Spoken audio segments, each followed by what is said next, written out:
함께 말씀 나누기를 원합니다. 올해 들어와서 전 교육부서가 각 부서 분반 시간을 통해서 교사 선생님들과 함께 하나 바이블이라는 교재를 가지고 성경 공부를 하고 있습니다. 이를 통해서 우리 아이들이 하나님 나라 천국에 대해서 배워갈 수 있는 시간을 가져서 너무 감사합니다. 하나 바이블의 핵심은 하나님 나라입니다. 하나님 나라라는 주제는 사실 하나님 나라의 백성이라면 반드시 중요하게 관심 가져서 알아야 할 주제입니다. 오늘 본문의 저자인 마태에게도 가장 중요한 관심이 하나님 나라였기에 마태복음에서도 가장 중요한 주제가 됩니다. 마태는 하나님 나라를 곧 천국으로 표현하는데요. 우리에게 천국이라 하면 죽음의 끝에 우리를 기다리는 종말론적 나라, 미래적 나라를 생각할 수 있지만 사실 하나님 나라는 하나님이 다스리시는 나라, 혹 하나님의 아들 메시아가 통치하는 나라, 여기서부터 시작되는 현재적 나라를 뜻합니다. 고대 유대인들은 하나님이라는 단어를 자신들의 입에 쉽게 올리지 않았습니다. 그래서 하나님이라는 표현 대신에 하늘이라고 말합니다. 세리 마태 역시도 유대인이었기 때문에 하나님으로 말하기보다는 하늘이라는 표현을 많이 사용했습니다. 즉 하나님 나라라는 표현보다 하늘나라, 곧 천국으로 많이 말하면서 마태복음에서 천국의 주제 가운데 천국의 본질과 천국 백성의 자격을 말합니다. 그래서 예수님의 제자들 역시도 마땅히 천국 백성이어야 했습니다. 가장 최초의 복음인 마가복음의 저자 누가가 마가복음을 통해서 예수님의 생애를 보완하고 기술했다면 마태는 천국의 주제를 특히나 마태복음에서 강조합니다. 사복음서에는 예수님이 이 땅에 오신 이유를 두 가지로 중요하게 압축해서 다루는데요. 바로 첫 번째는 영혼 구원이고 두 번째는 섬김입니다. 누가복음 19장 10절과 마태복음 20장 28절을 읽어보겠습니다. 인자가 온 것은 잃어버린 자를 찾아 구원하려 함이니라. 인자가 온 것은 섬김을 받으려 함이 아니라 도리어 섬기려 하고 자기 목숨을 많은 사람의 대속물로 주려 함이니라. 네, 이렇게 말씀에서도 기록되었듯이 영혼 구원과 섬김은 예수님께서 이 땅에 오신 모든 이유를 설명하는 두 가지 핵심 단어입니다.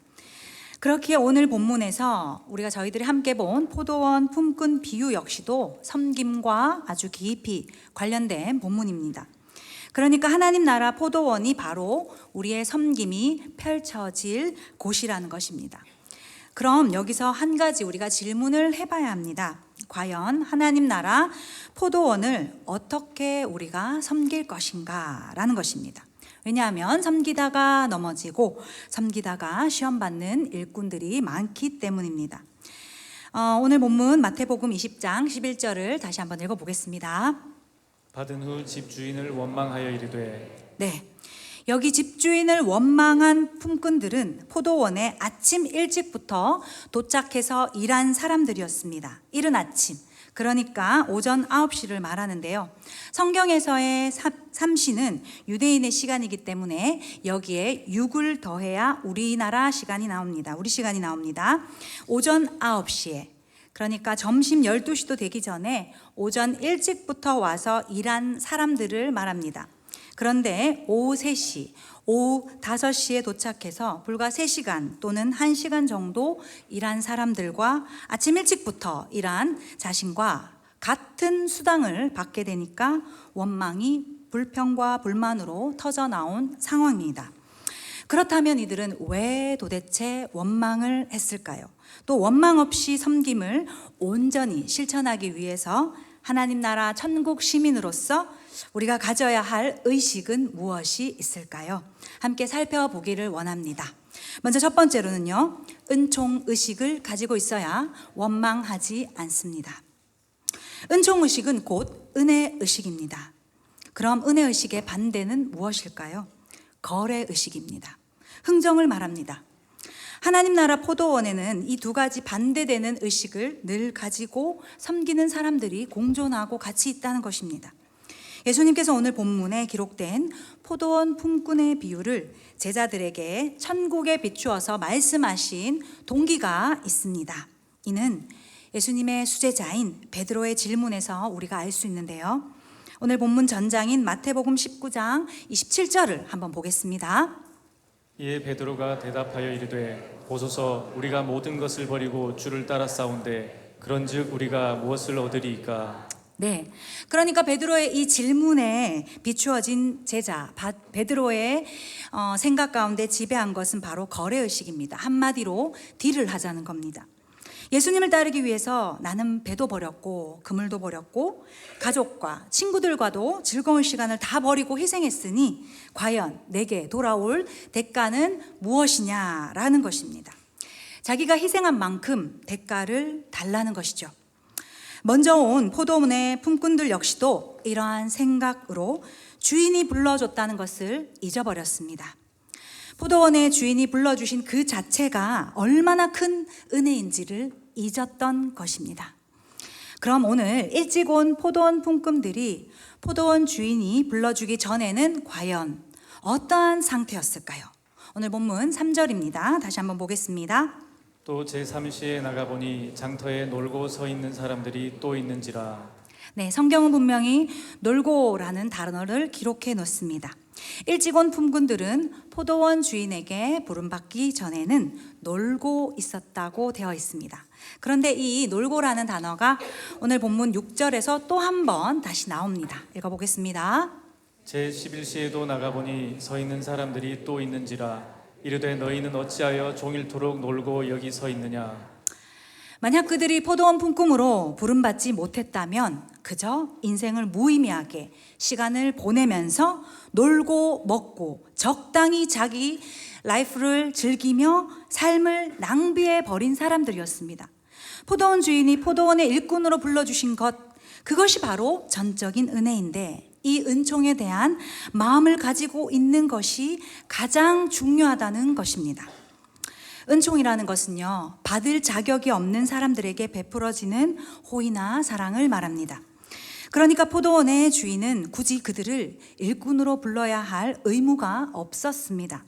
단순히 일할 사람이 필요하다면 시간 대비 노동력을 따져서 오후 3시나 오후 5시 같은 늦은 시각에 불러도 됐습니다. 또 굳이 일하는 사람들을 시간마다 불러서 다 똑같은 수당도 굳이 같이 지불할 필요도 없었습니다. 오늘 본문에서 말하고자 하는 것은 하나님 나라 포도원에 불러주신 천국 시민에게 주인이 베풀어 주신 은총을 기억하라라고 하는 본문입니다. 그럼 여기서 우리가 받은 구원의 은총을 다시 한 번 더 점검해 봅시다. 우리 중에 과연 누가 구원받을 자격이 있을까요? 로마서 3장 23절입니다. 모든 사람이 죄를 범하였음에 하나님의 영광에 이르지 못하더니. 네, 이것이 우리의 진짜 모습입니다. 이것이 우리의 실제로 존재론적인 죄인의 모습입니다. 또 성경은 이렇게 말합니다. 로마서 3장 10절에서 12절입니다.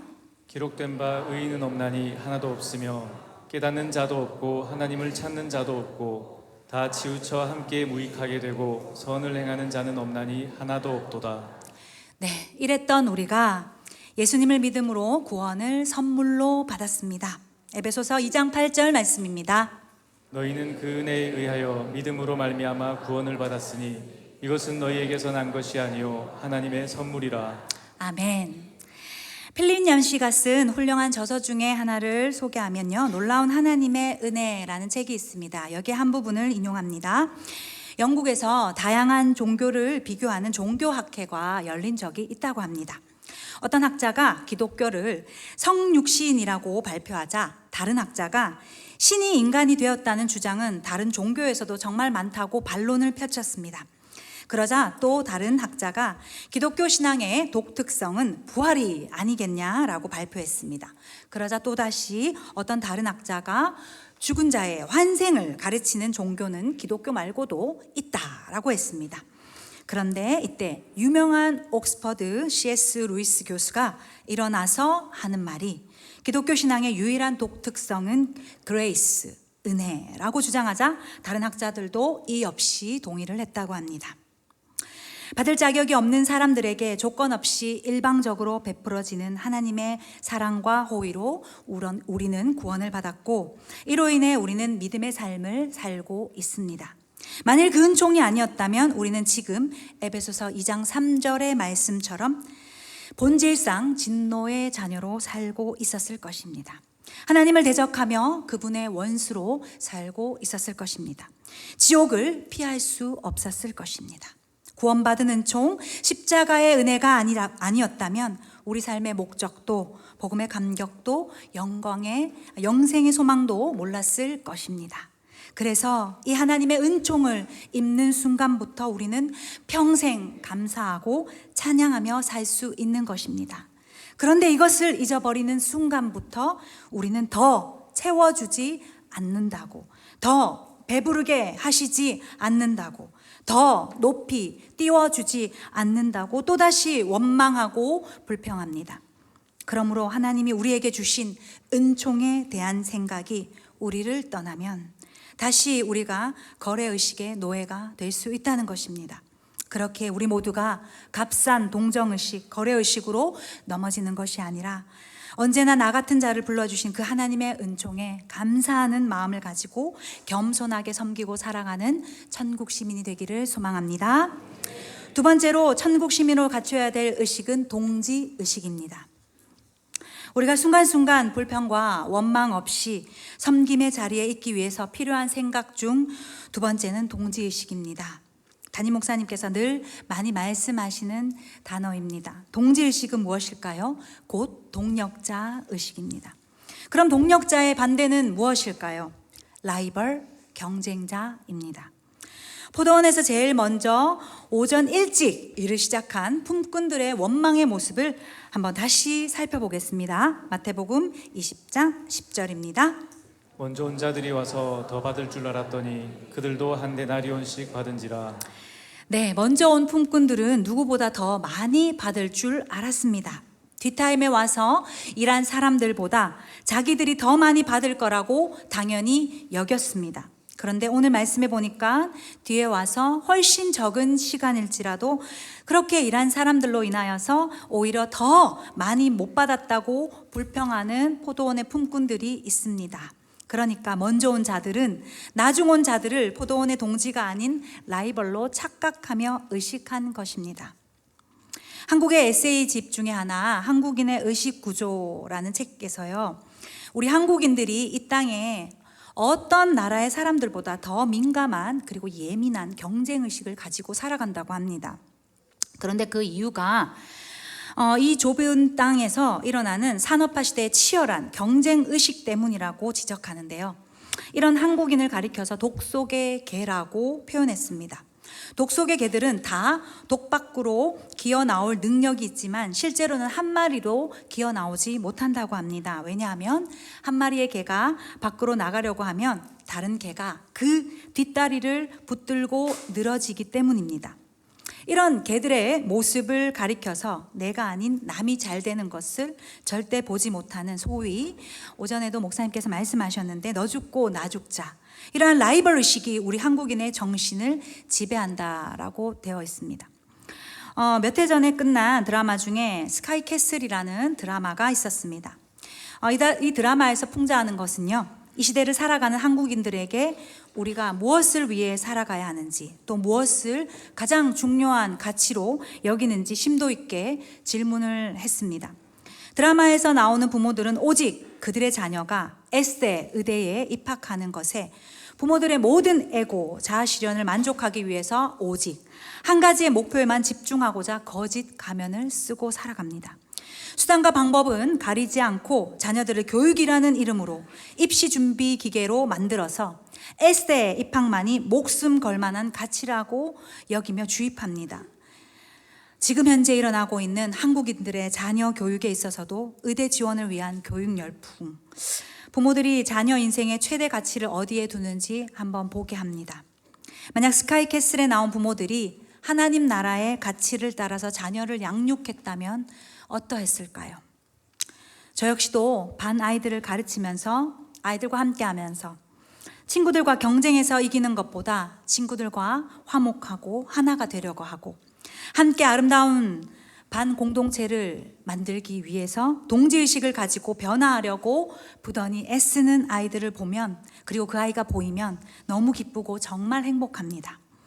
무엇보다 참과 거짓을 분별해내는 바른 마음과 경건한 태도로 믿음의 최선을 다하여 내가 속한 공동체를 세우기 위해 희생하고 섬기는 우리 아이들이 모두가 되기를 간절히 소망합니다. 이런 하나님의 나라의 가치가 지금 우리나라 교육에 만약 반영된다면 우리 사회와 가정은 자아 실현이 아닌 가장 소중한 가치를 발견하며 살아갈 수 있을 것입니다. 이제 성경으로 좀 돌아가서요. 초대교회 중에요, 내부 갈등이 굉장히 심각했던 교회가 있습니다. 바로 고린도 교회입니다. 바울파, 아볼로파, 베드로파, 그리스도파라고 해서 여러 파로 나뉘었습니다. 잘 아실 건데요. 그래야 할 때 사도 바울이 고린도 교회를 향해서 이렇게 묻습니다. 고린도전서 3장 5절에서 6절입니다. 그런즉 아볼로는 무엇이며 바울은 무엇이냐? 그들은 주께서 각각 주신 대로 너희로 하여금 믿게 한 사역자들이니라.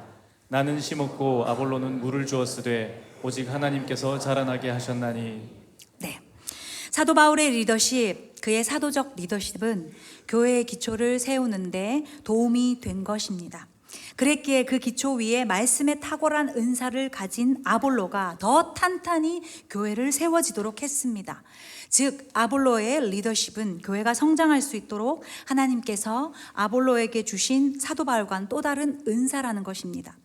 그러니까 하나님께서 각기 하나님의 사람들마다 주신 은사는 다른 사람들보다 내가 더 낫다고 여기는 우월의 문제가 아니라 각자가 다르다는 것을 말하며 남을 나보다 더 낮게 여겨야 한다는 것이 성경의 가르침입니다.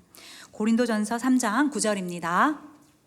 우리는 하나님의 동역자들이요 너희는 하나님의 밭이요 하나님의 집이니라. 지도자들과 리더들의 은사가 다양하고 그들을 따르는 자들도 다양할 수 있습니다. 그렇지만 라이벌이 돼서는 안 됩니다. 경쟁이 되어서도 안 됩니다. 예수 그리스도라는 같은 뜻과 같은 중심을 가진 동지입니다. 결국 중요한 것은 하나님 나라요, 그분의 교회이기에 하나님 나라와 그분의 교회만 온전히 세워지면 됩니다. 그러므로 하나님 나라를 위해 살아가는 백성들에게 가장 중요한 정신은 서로 윈윈하고 소통하며 서로 배우며 도와주려는 동지의식이 있어야 합니다.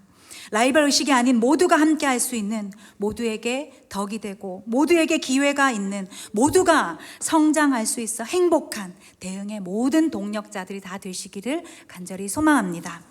마지막으로요, 천국 시민으로서 꼭 필요한 것이 빚진 자의 마음입니다. 빚진 자의 반대는 무엇일까요? 자기 공로입니다. 오늘 본문 10절에서 좀 전에 저희들 함께 읽어봤죠. 먼저 온 자들이 와서 더 받을 줄 알았더니 그들도 한 데나리온씩 받은지라. 더 오랜 시간을 일했으니 더 많은 돈을 당연히 받아야 한다는 생각. 훨씬 더 일찍 와서 먼저 섬겼고 내 은사가 더 탁월하고 뛰어나니까 내가 더 많은 인정을 받아야 한다는 생각이 나에게는 과연 없을까요? 우리에게는 없을까요? 이것이 바로 자기 공로 의식입니다. 그래서 이것을 극복하려면 빚진 자의 마음이 필요합니다. 빚진 마음이 필요합니다. 내가 도저히 갚을 수 없는 그 은총에 빚을 지고 살아간다는 겸손한 마음이 바로 빚진 자의 마음입니다. 다른 사람들보다 조금 더 일찍 와서 일했어도 주인에게 받은 은총을 떠올리면, 나 같은 자를 주인이 불러주신 것을 기억하면 그것은 결코 자기 공로가 될 수 없습니다. 그러므로 우리 인생의 주인이신 하나님께 받은 구원의 은총, 지옥 갈 수밖에 없는 나를 용서하시고 하나님 나라 백성으로 천국 시민 삼아주시고 우리를 의롭다 하셔서 새 생명 가운데 살게 하시고 삶의 의미와 목적을 알고 찬양과 감사로 인생을 살게 하신 것, 이 은혜의 빚진 마음이 우리에게 늘 있다면 우리는 자기 공로 의식에 끌려다니면서 사는 일은 결코 없을 것입니다. 지난 부활절 연합 예배 때 스타디움에 오셔서 설교하신 지구촌교회 원로 목사 이동원 목사님의 간증으로 오늘 말씀 정리하겠습니다. 이동원 목사님이 전도사 시절의 이야기입니다. 전도사 시절에 모시던 담임 목사님이 미국 집회에 가셨다가 이동원 목사님에게 전화를 했습니다. 이 전도사, 내가 부산 구덕체육관에서 월드비전의 총재 문희엠의 설교를 통역해야 하는데 지금 미국에서의 일정이 잘못되어서 한국에 못 나가게 되었으니 자네가 대신 통역을 좀 해주게. 상관의 명이기에 이 전도사님은 부산으로 갔습니다. 이미 소식을 전해들은 스태프들은 우왕좌왕 웅성웅성 거리고 있었고, 대신 연락받고 온 이 전도사라고 자신을 소개하자 어떤 한 분이 위아래로 훑어보시면서 한숨을 푹 쉬며 말했다고 합니다. 어쩔 수 없잖아. 오늘 하루 그냥 한번 맡겨보자고. 사역을 시작한 이래 가장 큰 집회에 설교 통역자로 서게 된 이 전도사님은 초긴장 상태로 벌벌 떨면서 통역을 시작했습니다. 그런데 통역이 그날따라 너무 잘 됐습니다. 사람들이 은혜 받는 모습이 눈에 들어왔습니다. 집회가 끝났음에도 은혜에 잠긴 사람들은 흩어질 줄 모르고 앉아 있었습니다. 그 자리에는 고 한경직 목사님도 계셨는데 집회가 끝나자마자 이동원 전도사님을 안으시면서 이 전도사 수고했수다. 한국교회 인재 낚으려 하면서 칭찬을 해주고 격려했습니다. 이 전도사님도 자신이 그렇다고 생각했습니다. 부산의 목사님들, 장로님들, 권사님들, 집회 준비하시던 분들이 다 와서 눈물 흘리며 은혜 받았다고, 어떤 분은 목소리도 은혜롭다고, 악수하면서 손도 곱다고 칭찬을 해주셨다고 합니다. 말 그대로 스타 탄생의 밤인 것입니다. 그리고 그날 저녁에 숙소로 돌아온 이동원 전도사님은 잠을 이룰 수가 없었고 흥분한 채 그날 밤에 온통 한 생각이라고는 내일은 더 잘해야지, 내일은 더 큰 칭찬 받아야지 라며 생각했습니다. 그런데 그 다음날 저녁에 강단에서 5분이 지나자마자 목소리가 잠겨서 갑자기 하나도 나오지 않는 것입니다. 어쩔 수 없이 부랴부랴 다른 분에게 통역을 맡기고 숙소로 돌아온 이동원 전도사님은 잠을 이룰 수가 없었다고 합니다. 그리고 그때 조용히 자신의 내면 가운데 들리던 음성이 있었습니다. 그 목소리 네 거야? 통역할 수 있는 능력 네 거야? 내 것을 가지고 네가 일하면서 넌 네 자랑에 몰두하고 있구나.